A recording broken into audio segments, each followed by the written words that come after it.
ಅಕ್ರಮ ಸಕ್ರಮದ ಸಭೆ ಬೈಠಕ್ ನಡೀತಾ ಇತ್ತು. ಆ ಸಂದರ್ಭದಲ್ಲಿ ಮಾನ್ಯ ಶಾಸಕರು ಒಂದಷ್ಟು ಆರೋಪಗಳನ್ನು ಮಾಡಿದರು. ಮಾಜಿ ಶಾಸಕರ ಬಗ್ಗೆ ತಮ್ಮ ಆರೋಪ ಮಾಡುತ್ತಾ ತನ್ನ ರಾಜಕೀಯ ಪ್ರೇರಿತ ಹೇಳಿಕೆಯನ್ನು ವ್ಯಕ್ತಪಡಿಸಿರುತ್ತಾರೆ. ನಂಬಿದರೆ ನಂಬಿ, ಬಿಟ್ಟರೆ ಬಿಡಿ ಎನ್ನುತ್ತಿದ್ದೀರಿ. ನೀವು ಕೊಡುವ ಸರ್ಟಿಫಿಕೇಟ್ ಅಗತ್ಯ ಇರುವುದಿಲ್ಲ. ಬೇರೆಯವರ ಬಗ್ಗೆ ವೃಥ ಆರೋಪ ಮಾಡುತ್ತಾ ಯಾವುದೇ ಮೂಲಭೂತ ಸೌಕರ್ಯ ಅಭಿವೃದ್ಧಿ ಕಾಮಗಾರಿಗಳಿಗೆ ಅನುದಾನ ತರಲು ಸಾಧ್ಯವಾಗದೆ ಕಳೆದ 1.5 ವರ್ಷಗಳಿಂದ ಕೇವಲ ಘೋಷಣೆಗಳನ್ನು ಮಾತ್ರ ಮಾಡುತ್ತಾ ಬುಟಾಡಿಗೆ ರಾಜಕಾರಣ ಮಾಡುತ್ತಾ ಇರುವುದು ತಮ್ಮ ಪಕ್ಷದ ಕಾರ್ಯಕರ್ತರೇ ಮಾಧ್ಯಮಗಳಲ್ಲಿ ಹಾಗೂ ಸಾಮಾಜಿಕ ಜಾಲತಾಣಗಳಲ್ಲಿ ಪ್ರಚಾರಪಡಿಸಿರುವುದು ತಮಗೆ ತಿಳಿದಿರುವ ಸಂಗತಿ. ಅಕ್ರಮ ಸಕ್ರಮಗಳ ಬಗ್ಗೆ, ಕಡತಗಳ ಬಗ್ಗೆ ಮಾತನಾಡುವ ಶಾಸಕರು ಅದರ ಬಗ್ಗೆ ಅಧ್ಯಯನ ಮಾಡುವುದು ಒಳಿತು. ವೃಥಾ ಸುಳ್ಳು ಆರೋಪಗಳನ್ನು ಮಾಡುತ್ತಾ ಕಾಲ ಕಳೆಯುವ ಬದಲು ಕ್ಷೇತ್ರದ ಅಭಿವೃದ್ಧಿಗೆ ಒತ್ತನ್ನು ಕೊಡಿ ಎಂದು ನಾವು ಆಗ್ರಹವನ್ನು ಮಾಡ್ತಾ ಇದ್ದೇವೆ. ಮೊನ್ನೆ ಹಿರಬಂಡಾಡಿ ಗ್ರಾಮ ಪಂಚಾಯತ್ ವ್ಯಾಪ್ತಿಯಲ್ಲಿ ಹಿರಬಂಡಾಡಿ ಗ್ರಾಮ ಪಂಚಾಯತ್ ಸಮುದಾಯ ಭವನದಲ್ಲಿ ಅಕ್ರಮ ಸಕ್ರಮದ ಸಭೆ ಬೈಠಕ್ ನಡೀತಾ ಇತ್ತು. ಆ ಸಂದರ್ಭದಲ್ಲಿ ಮಾನ್ಯ ಶಾಸಕರು ಒಂದಷ್ಟು ಆರೋಪಗಳನ್ನು ಮಾಡಿದರು. ಅದರ ಬಗ್ಗೆ ಸ್ಪಷ್ಟೀಕರಣ ಕೊಡಲಿಕ್ಕೆ, ಅದರ ಬಗ್ಗೆ ಪತ್ರಿಕಾಗೋಷ್ಠಿ ಮಾಡಲಿಕ್ಕೆ ನಾವು ಇಲ್ಲಿ ಬಂದಿದ್ದೇವೆ. ಮಾನ್ಯ ಶಾಸಕರು ಅಶೋಕ್ ಕುಮಾರ್ ರೈ ಅವರು ದಿನಾಂಕ 31/12/2024 ಹಿರಬಂಡಾಡಿ ಗ್ರಾಮ ಪಂಚಾಯತ್ ಸಮುದಾಯ ಭವನದಲ್ಲಿ ನಡೆದ ಅಕ್ರಮ ಸಕ್ರಮ ಬೈಠಕ್ನಲ್ಲಿ ಸಭಾಭವನದಲ್ಲಿ ಮಾತನಾಡುತ್ತಾ ಮಾಜಿ ಶಾಸಕರ ಬಗ್ಗೆ ತಮ್ಮ ಆರೋಪ ಮಾಡುತ್ತಾ ತನ್ನ ರಾಜಕೀಯ ಪ್ರೇರಿತ ಹೇಳಿಕೆಯನ್ನು ವ್ಯಕ್ತಪಡಿಸಿರುತ್ತಾರೆ. ಅದಕ್ಕೆ ಮಾನ್ಯ ಶಾಸಕರು, ಗೌರವಾನ್ವಿತ ಶಾಸಕರೇ, ನೀವು ಟ್ಯಾಕ್ಸ್ ಕಲೆಕ್ಷನ್ ಎನ್ನುವ ಶಬ್ದವನ್ನು ಉಚ್ಚರಿಸುತ್ತಾ ನಂಬಿದರೆ ನಂಬಿ, ಬಿಟ್ಟರೆ ಬಿಡಿ ಎನ್ನುತ್ತಿದ್ದೀರಿ. ಇದರ ಅರ್ಥ ಸಾಮಾನ್ಯ ಜನರಿಗೆ ಕೂಡ ಅರ್ಥ ಮಾಡಿಕೊಂಡಿರುತ್ತಾರೆ. ಮಾಜಿ ಶಾಸಕರ ಬಗ್ಗೆ ಸುಳ್ಳು ಆರೋಪಗಳನ್ನು ಮಾಡುತ್ತಾ ನೀವು ಕೊಡುವ ಸರ್ಟಿಫಿಕೇಟ್ ಅಗತ್ಯ ಇರುವುದಿಲ್ಲ. ಅವರ ರಾಜಕೀಯ ಜೀವನದ 35 ವರ್ಷಗಳ ಬಗ್ಗೆ ಹಿರಬಂಡಾಡಿ ಜನರಿಗೆ ತಿಳಿದಿದೆ ಹಾಗೂ ಪುತ್ತೂರು ವಿಧಾನಸಭಾ ಕ್ಷೇತ್ರದ ಮಹಾಜನತೆ ಅವರ ಶಾಸಕತ್ವದ ಅವಧಿಯಲ್ಲಿ ಅವರ ಅಭಿವೃದ್ಧಿ ಕಾಮಗಾರಿಗಳ ಬಗ್ಗೆ ನೆನೆಸಿಕೊಳ್ಳುವುದು ತಮಗೂ ಗೊತ್ತಿರುವ ಸಂಗತಿ.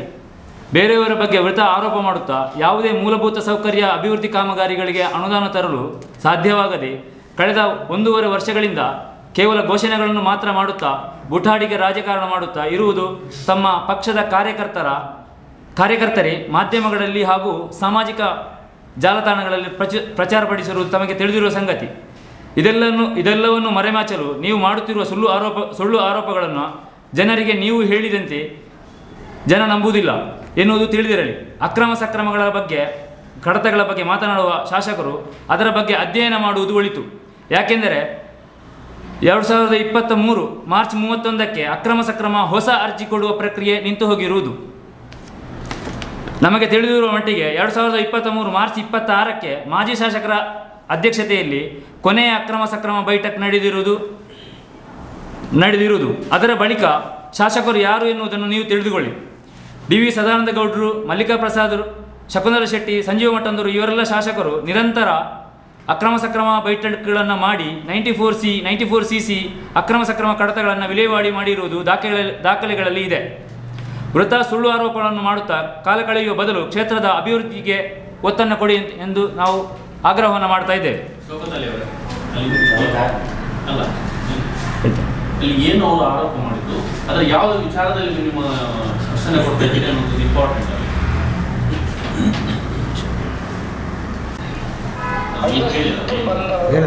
ಏನೇ ಅವರು ಕಲೆಕ್ಷನ್ ಮಾಡುವುದು, ಇದು ಟ್ಯಾಕ್ಸ್ ಕಲೆಕ್ಷನ್ ಮಾಡುವುದು ಎನ್ನುವ ಶಬ್ದವನ್ನು ಉಪಯೋಗ ಮಾಡಿ ಮಾಜಿ ಶಾಸಕರ ಬಗ್ಗೆ ಹೆಸರು ಹೇಳಲಿಲ್ಲ, ಮಾಜಿ ಶಾಸಕರ ಬಗ್ಗೆ ಆರೋಪವನ್ನು ಮಾಡ್ತಾರೆ.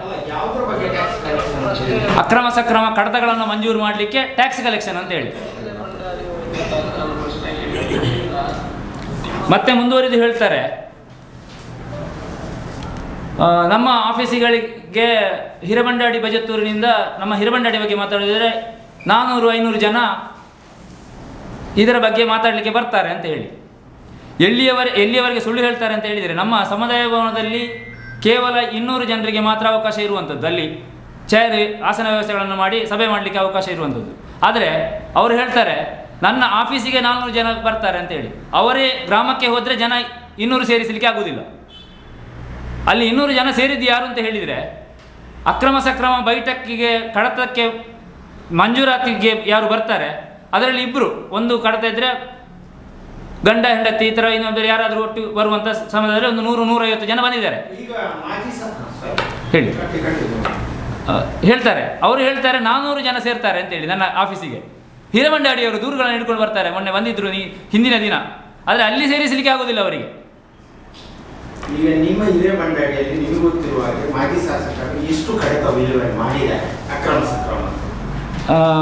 ಮಾಜಿ ಶಾಸಕರು ಶಕುಂತಲಾ ಶೆಟ್ಟಿಯವರು ಇದ್ದರು, ಸಂಜೀವ ಮಠಂದೂರು ಇದ್ದರು, ಮಲ್ಲಿಕಾ ಪ್ರಸಾದರು ಇದ್ದರು, ಡಿ ವಿ ಸದಾನಂದ ಗೌಡರು ಇದ್ದರು. ಅವರೆಲ್ಲರೂ ಮಾಜಿ ಶಾಸಕರೇ. ಅವರ ಅವಧಿಯಲ್ಲಿ ಎಲ್ಲ ಕಡೆಗಳಲ್ಲಿ ಆಗಿದೆ. ಶಕುಂತಲಾ ಶೆಟ್ಟಿಯವರು ಕೂಡ ಸ್ಥಳೀಯ ಶಾಸಕರೇ, ಅಲ್ಲಿಯವರೇ, ಅದೇ ಊರಿನವರು. ಅವರು ಕೂಡ ಹಿರೇಮಂಡಾಡಿಯವರೇ. ಈಗ ನೀವು ಉಲ್ಲೇಖ ಮಾಡ್ತೀರಾ? ಯಾವುದು? ಅವರು ಮಾಜಿ ಶಾಸಕರು ಹೇಳಿದ್ದಕ್ಕೆ ಹೇಳುದು. ಇಬ್ಬರು ಮಾಜಿ ಶಾಸಕರೇ. ಹೌದು, ಇಬ್ಬರು. ಯಾವುದರಲ್ಲಿ? ಅಕ್ರಮ ಸಕ್ರಮ ಕಡತಗಳ ಬಗ್ಗೆ ಅದು ಕರೆಕ್ಟಾಗಿ ಅಂಕಿಅಂಶ ಇಲ್ಲ. ನಿರಂತರ ಆಗ್ತಾ ಇದೆ 92ರಿಂದ. ಅಲ್ಲ ಸರಿ 92ರಿಂದ ಇಸವಿ 92ರಿಂದ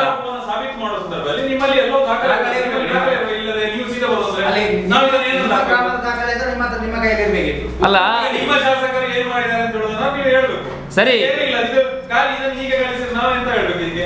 ಸರಿ, ನಮ್ಮ ಶಾಸಕರು ನಿರಂತರ ಅಕ್ರಮ ಸಕ್ರಮ ಬೈಠಕ್ಗಳನ್ನು ಮಾಡಿ ಆ ಭಾಗದ ಜನರ ಆಶೋತ್ತರಗಳಿಗೆ ಸ್ಪಂದಿಸಿದ್ದಾರೆ ಅಂತ ನಾವು ಹೇಳುದು. ಇವರು ಸುಳ್ಳು ಆರೋಪ ಮಾಡುವುದು ಬೇಡ ಅಂತ ಹೇಳಿ. ಅಲ್ಲ, ಎಷ್ಟಾಗಿದೆ ಅಂತ ಹೇಳಿದರೆ ಮಾರ್ಚ್ 31ಕ್ಕೆ ಹೇಳ್ತೇನೆ ಕೇಳಿ. ಮಾರ್ಚ್ 31ಕ್ಕೆ 2023 ಮಾರ್ಚ್ 31ಕ್ಕೆ ಅಕ್ರಮ ಸಕ್ರಮದ ಅರ್ಜಿಗಳು ವಿಲೇವಾರಿಗಳಿಗೆ ಅರ್ಜಿಗಳು ಅಪ್ಲಿಕೇಶನ್ ತಗೊಳ್ಳಿಕ್ಕೆ ಕೊನೆಯ ಡೇಟ್. ಅದಕ್ಕೆ ಹಿಂದೆ 2023 ನಮ್ಮ ಗಮನಕ್ಕೆ ಇರುವ ಹಾಗೆ 26ಕ್ಕೆ ಕೊನೆಯ ಬೈಠಕ್ ಆಗಿದೆ. ಅದರ ನಂತರ ಕಡತಗಳನ್ನು ವಿಲೇವಾರಿ ಯಾರು ಮಾಡಬೇಕು? ಅಲ್ಲ, ಕರೆಕ್ಟಾಗಿ ನಮಗೆ ಹೌದು 2000 ಮಾರ್ಚ್ 31 23ಕ್ಕೆ ಲಾಸ್ಟ್ ಡೇಟ್ ಇತ್ತು. ಯಾವುದಕ್ಕೆ? ಹೌದು ಹೌದು. ಎಷ್ಟು ಅರ್ಜಿಯಲ್ಲಿ ಪೆಂಡಿಂಗ್ ಇತ್ತು, ಎಷ್ಟು ಅರ್ಜಿ ವಿಲೇವಾರಿ ಆಗಿತ್ತು, ಎಷ್ಟು ಪೆಂಡಿಂಗ್ ಆಗಿತ್ತು, ಯಾವ ಕಾರಣಕ್ಕೆ ವಿಲೇವಾರಿ ಆಗಿತ್ತು, ಅದು ನಾವು ಕಂದಾಯ ಇಲಾಖೆಯಿಂದ ಇದು ಅಂಕಿಅಂಶಗಳನ್ನು ತೆಗೆದುಕೊಳ್ಳಬೇಕಷ್ಟೇ. ಅಲ್ಲಲ್ಲ ಅವರು ವೃತಾರೋಪ ಮಾಡಲಿಕ್ಕೆ ಆಗೋದಿಲ್ಲ. ಅವರು ಕೂಡ ಅಂಕಿಅಂಶಗಳನ್ನು ಕೊಡಲಿಲ್ಲ. ಅವರು ಕೂಡ ಅಂಕಿಅಂಶಗಳನ್ನು ಕೊಡಲಿಲ್ಲ. ಅವರು ಕೂಡ ಹೇಳಲಿಲ್ಲ. ಯಾವುದು? ಅಲ್ಲಲ್ಲ, ಯಾರ್ದು ಟ್ಯಾಕ್ಸ್ ಕಲೆಕ್ಷನ್? ಅಲ್ಲ, ಅವರು ಸ್ಪಷ್ಟನೆ ಕೊಡಬೇಕು. ಅದಕ್ಕೆ ಅವರು ಅದಕ್ಕೆ ಸ್ಪಷ್ಟನೆ ಕೊಡಬೇಕು, ದಾಖಲೆ ಕೊಡಬೇಕು, ಸ್ಪಷ್ಟನೆ ಕೊಡಬೇಕು ಅವರು ಅದಕ್ಕೆ. ಅಲ್ಲಲ್ಲ, ಅವರು ಹೇಳಿಕೆ ಕೊಟ್ಟದ್ದು, ಅದಕ್ಕೆ ನಾವು ಹೇಳಿಕೆ ಕೊಡ್ತಾ ಇರುವಂಥದ್ದು. ಅವರು ಹೇಳಿಕೆ ಕೊಡ್ತಾ ಇರುವಂಥದ್ದು. ಅವರ ದಾಖಲೆಗಳನ್ನು ಪ್ರೊಡ್ಯೂಸ್ ಮಾಡಲಿ ಫಸ್ಟಿಗೆ. ಪ್ರಥಮವಾಗಿ ಅವ್ರ ದಾಖಲೆಗಳನ್ನ ಪ್ರೊಡ್ಯೂಸ್ ಮಾಡಲಿ, ನಾವು ಅದರ ನಂತರ ಪ್ರೊಡ್ಯೂಸ್ ಮಾಡ್ತೇವೆ. ಅಲ್ಲ, ನಾವು ಅದರ ನಂತರ ಅವ್ರ ದಾಖಲೆಗಳನ್ನ ಪ್ರೊಡ್ಯೂಸ್ ಮಾಡಲಿ, ಅದರ ನಂತರ ನಾವು ಪ್ರೂವ್ ಮಾಡ್ತೇವೆ. ಅಲ್ಲ, 2023 ಮಾರ್ಚ್ಗೆ ಎಂಡ್ ಡೇಟ್ ಅಪ್ಲಿಕೇಶನ್. ಸರ್, ಒಂದು ನಿಮಿಷ ಹೇಳಿ. ಯಾವುದು? ಅಲ್ಲ, ಕಡತಗಳನ್ನು ನಾನು ಹೇಳಿದ್ದು 1992ರಿಂದ ಅಕ್ರಮ ಸಕ್ರಮಗಳು ಸ್ಟಾರ್ಟ್ ಆಗಿದೆ, ಪ್ರಾರಂಭ ಆಗಿದೆ. ಅದರ ನಂತರ ಇಲ್ಲಿವರೆಗೂ ಅಕ್ರಮ ಸಕ್ರಮ ಬೈಠಕ್ಗಳು ಆಗ್ತಾನೆ ಇದೆ, ಕಡತಗಳು ಮಂಜೂರಾಗ್ತಾನೆ ಇದೆ, ಪ್ರತಿಯೊಬ್ಬರು ಮಾಡ್ತಾನೆ ಇದ್ದಾರೆ. ಅವರು ಮಾಡಲಿಲ್ಲ ಹಾಗೆ ಹೇಗೆ ಅಂತ ಆರೋಪ ಮಾಡುವುದು ಬೇಡ ಅಂತ ಹೇಳಿ.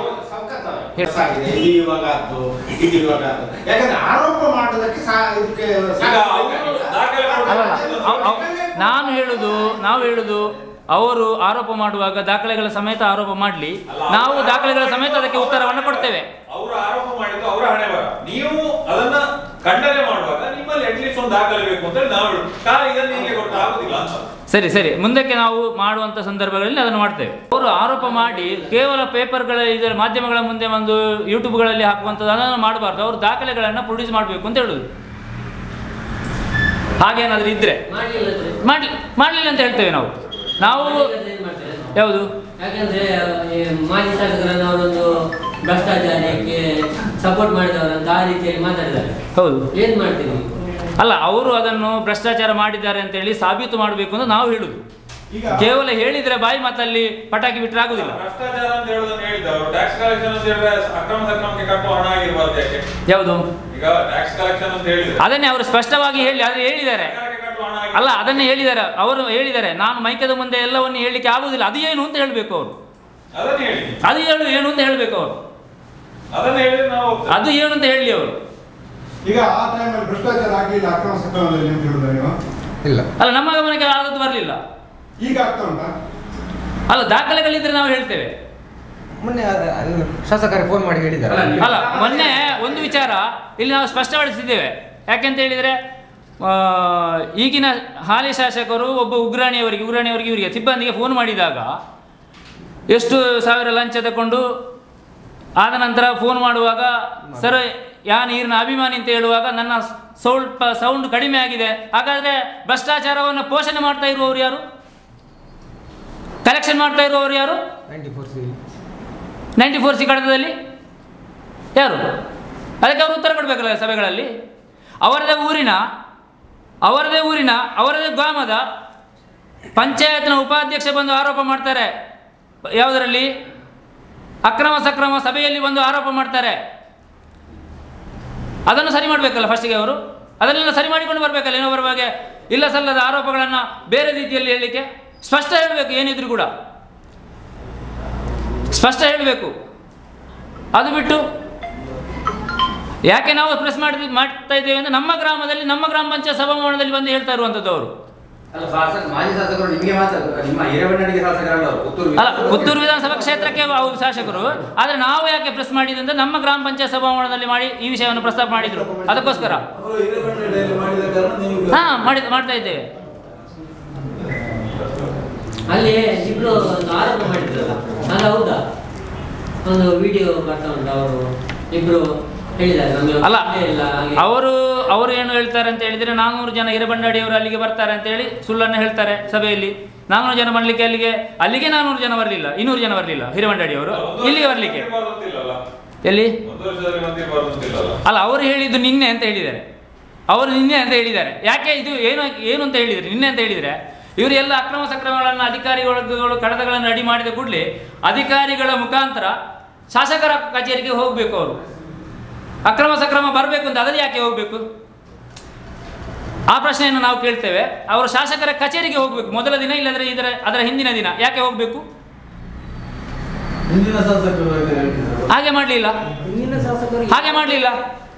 ಈ ಶಾಸಕರು ಕಡತಗಳನ್ನು ರೆಡಿ ಮಾಡಿದ ನಂತರ ಹಿಂದಿನ ದಿನ ಅಥವಾ ಅದರ ಹಿಂದಿನ ದಿನ ಶಾಸಕರ ಕಚೇರಿಗೆ ಫಲಾನುಭವಿಗಳು ಹೋಗಬೇಕು. ಅದು ಯಾವುದು ನ್ಯಾಯ? ಎಲ್ಲಿ? ಅಲ್ಲ, ನಮಗೆ ಗೊತ್ತಿಲ್ಲ. ಅವರು ಕರೀತಾರೆ, ಯಾರು ಸರ್ಕಾರಿ ಅಧಿಕಾರಿಗಳ ಮುಖಾಂತರ ಅವರು ನನ್ನ ಕಚೇರಿಗೆ ಬರಬೇಕು, ಅವರ ಪಕ್ಷದ ಮೂಲಕ ಕಾರ್ಯಕರ್ತರ ಮೂಲಕ ಪಕ್ಷದ ಕಚೇರಿಗೆ ಬರಬೇಕು ಅಂತ ಹೇಳ್ತಾರೆ. ಅವರ ಏನು ನಿರ್ವಹಣೆ ಮಾಡ್ತಾ ಇದ್ದ ಆ ಕಚೇರಿಗೆ ಅದೇನು ಸಂಗತಿಗಳು? ಅದನ್ನು ಅವರು ಬಿಡಿಸಿ ಹೇಳಿ. ಅದನ್ನು ಮುಚ್ಚಿಡುವುದು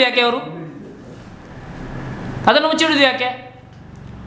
ಅವರ ಕಾರ್ಯವೈಖರಿಗಳ ಬಗ್ಗೆ ನಮಗೆ ಪಾಠ ಮಾಡುವ ಅವಶ್ಯಕತೆ ಇಲ್ಲ. ಅವರು ಬಂದು ಹಿರೇಮಂಡಳಿಯಲ್ಲಿ ಅವರ ಕಾರ್ಯವೈಖರಿಗಳ ಬಗ್ಗೆ ಅವರ ಪಕ್ಷದ ಕಾರ್ಯಕರ್ತರು ಏನು ಅಂತ ಹೇಳ್ತಾರೆ ಸೋಷಿಯಲ್ ಮೀಡಿಯಾಗಳಲ್ಲಿ, ಪ್ರೆಸ್ಸಿಗೆ ಬಂದು. ಮತ್ತು ಅವರ ಯಾರು ಸರ್ಕಾರದ, ನಮ್ಮದು ಸರ್ಕಾರವೇ, ಅವರದೇ ಪಕ್ಷದ ಸರ್ಕಾರ ಆಡಳಿತ ಮಾಡಿದಂಥ ಸಂದರ್ಭದಲ್ಲಿ ಅವರ ಮಂತ್ರಿಗಳು ಬಂದು ಉಪ್ಪಿನಂಗಡಿ ಹೇಳ್ತಾರೆ ಏನು ಅಂತ ಹೇಳಿ. ಏನು ಮಾಡಿದ್ದಾರೆ ಅಂತ ಗೊತ್ತಿದೆ. ಉಪ್ಪಿನಂಗಡಿಯಲ್ಲಿ ಏನು ಹೇಳಿದರು? ಉಪ್ಪಿನಂಗಡಿಯಲ್ಲಿ ಬಂದು ಉದ್ಘಾಟನೆ ಮಾಡಿ ಹೋದರು ಮಿನಿಸ್ಟ್ರು. ಇವರಿಗೆ ಗೊತ್ತೇ ಇಲ್ಲ ಇವರು ಪುತ್ತೂರು ವಿಧಾನಸಭಾ ಕ್ಷೇತ್ರ ಶಾಸಕರು ಹೌದಲ್ವಾ? ಇವರು ಪುನಃ ಹೇಳ್ತಾರೆ ಅಲ್ಲಿ ಅಧಿಕಾರಿಗಳೇ ಕರೆದು, ಪೇಪರಲ್ಲಿ ಬಂದಿರುವಂಥದ್ದು, ಮಾಧ್ಯಮದಲ್ಲಿ ಬಂದಿರುವಂಥದ್ದು, 15 ದಿನದ ಒಳಗಡೆ ಉದ್ಘಾಟನೆಗೆ ರೆಡಿ ಮಾಡಿ ಅಂತೇಳಿ. ಯಾರಿಗೆ ಹೇಳುವುದು? ಯಾರು ಉದ್ಘಾಟನೆ ಮಾಡಬೇಕಿತ್ತು? ಹಾಗಾದರೆ ಉಸ್ತುವಾರಿ ಮಿನಿಸ್ಟ್ರು ದಿನೇಶ್ ಗುಂಡೂರಾವ್ ಇವರಿಗೆ ಲೆಕ್ಕಕ್ಕಿಲ್ಲ, ಅಥವಾ ಉಸ್ತುವಾರಿ ಮಿನಿಸ್ಟ್ರು ದಿನೇಶ್ ಗುಂಡೂರಾವ್ ಅವರಿಗೆ ಅಶೋಕ್ ರಾಯ್ ಅವರು ಲೆಕ್ಕಕ್ಕಿಲ್ಲ ಅಂತ ಆಯಿತು. ಈ ದ್ವಂದ್ವ ನಿಲುವು ಯಾಕೆ ಅಂತೇಳಿ ಅವರ ಒಳಗೆ ಸರಿ ಇಲ್ಲ. ಅದನ್ನು ಸರಿ ಮಾಡಿಕೊಳ್ಳಿ ಫಸ್ಟಿಗೆ. ಅದನ್ನು ಸರಿ ಮಾಡಿಕೊಂಡು ಕ್ಷೇತ್ರದ ಅಭಿವೃದ್ಧಿಗೆ ಒತ್ತು ಕೊಡಲಿ. ಈ ಬೂಟಾಟಿಕೆ ರಾಜಕಾರಣ ಮಾಡುವುದರ ಬದಲು ಕ್ಲಿಪ್ಪನ್ನು ತಗೊಳ್ತಾರೆ ಅವರು. ಅವರಿಗೆ ಹೇಳಿ ಸೂಚನೆ ಕೊಟ್ಟು, ನಮಗೆ ಫಲಾನುಭವಿಗಳು ಹೇಳಿದ್ದಾರೆ ಅದನ್ನು, ಹೀಗೆ ಆಗಿದೆ ಅಕ್ರಮ ಸಕ್ರಮ ಕಳೆದ ಅವರಿಗೆ ಹೇಳಿಕೊಟ್ಟು ಅವರನ್ನು ವಿಡಿಯೋ ಮಾಡಿ ಅದನ್ನು ಸೋಷಿಯಲ್ ಮೀಡಿಯಾದಲ್ಲಿ ಹರಿಬಿಡುವಂಥ ಕೆಲಸ ಆಗ್ತದೆ.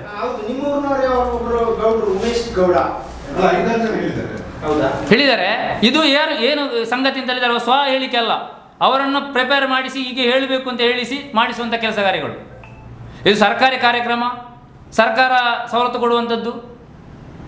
ನಾಳೆ ಇವತ್ತು ಶಾಸಕರ ಅಶೋಕ್ ರೈ ಇರ್ಬೋದು, ನಾಳೆ ನಮ್ಮ ಇವರು ನಿತಿನ ಶಾಸಕ ಆಗ್ಬೋದು ಅಥವಾ ಇನ್ನೊಬ್ಬರು ಆಗ್ಬೋದು, ಸರ್ಕಾರಿ ಕಾರ್ಯಕ್ರಮಗಳು ಇವರು ಪ್ರತಿಯೊಂದು ಸಭೆಗಳಲ್ಲಿ ಕೂಡ ಅಕ್ರಮ ಸಕ್ರಮ ಅಲ್ಲ, ಅದು ಅಭ್ಯರ್ಥಿಯನ್ನು ಪಕ್ಷ ನಿರ್ಧಾರ ಮಾಡ್ತದೆ.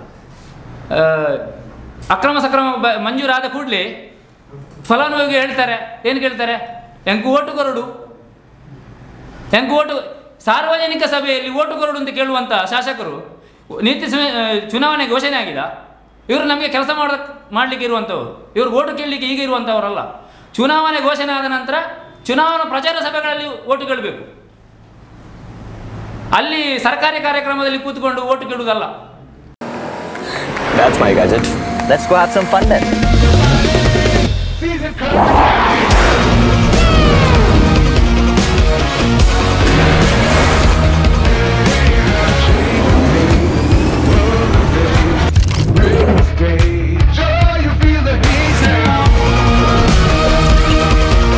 Introducing the hot and techy Brezza SCNG. Cool new SCNG tech for a cool new generation.